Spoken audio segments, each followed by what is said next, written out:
Sempertex latex balloons are a high quality decorator product made from 100% natural latex, and they are fully photo and biodegradable.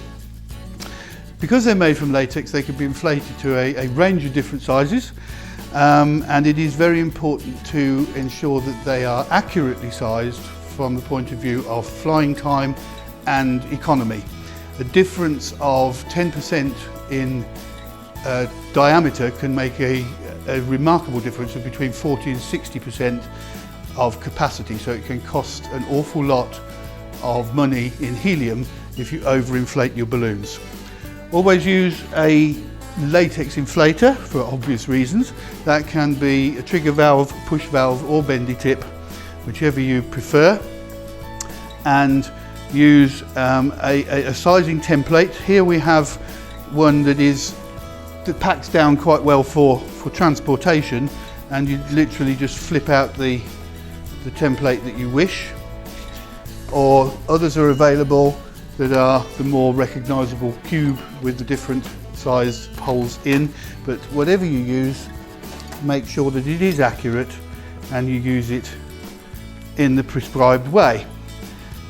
Put the tip of your regulator into the neck of the balloon, and I do suggest that you pull down a little bit on the neck of the balloon like that, so that as you inflate, only the round body of the balloon inflates and not the neck. Okay? Put the balloon into the template and then inflate to fit the hole. Do bear in mind though, we're measuring here at the equator of the balloon, the widest part, and that point will move further away from you as the balloon gets bigger.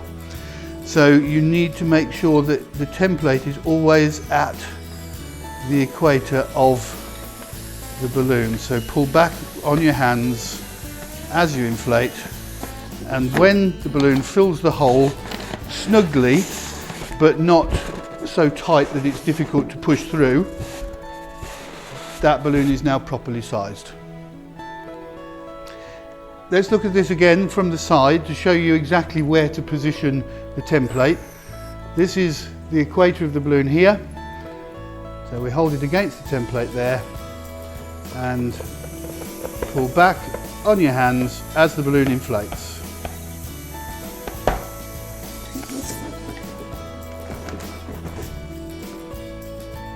At this size, 11 inches, 28 centimetres, this balloon will fly for around 20 to 24 hours untreated on its own. So do make sure that they are properly sized. Reducing to 10 inches will reduce the flying time down to around 12 hours. Overinflating to 12 inches will cost you 50% more in helium. It's really important to get the sizing correct. Now, to tie the balloon to the ribbon, we need again to be quick and efficient and secure.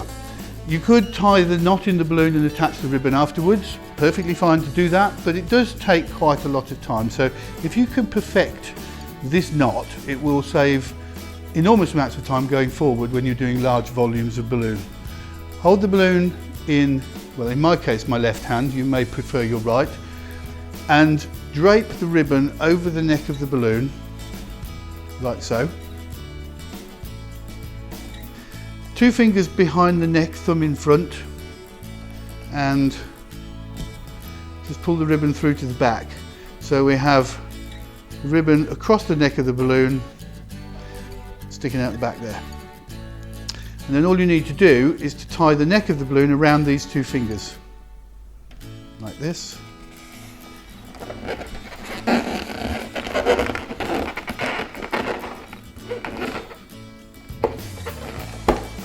And that way the ribbon is trapped in the knot, and it's very, very fast and easy to do. If you're going to put the balloon somewhere where it could be a bit windy, outside or something like that, or transporting across to a car in a car park, just put another knot to stop it sliding. But other than that, that method of tying will save a great deal of time.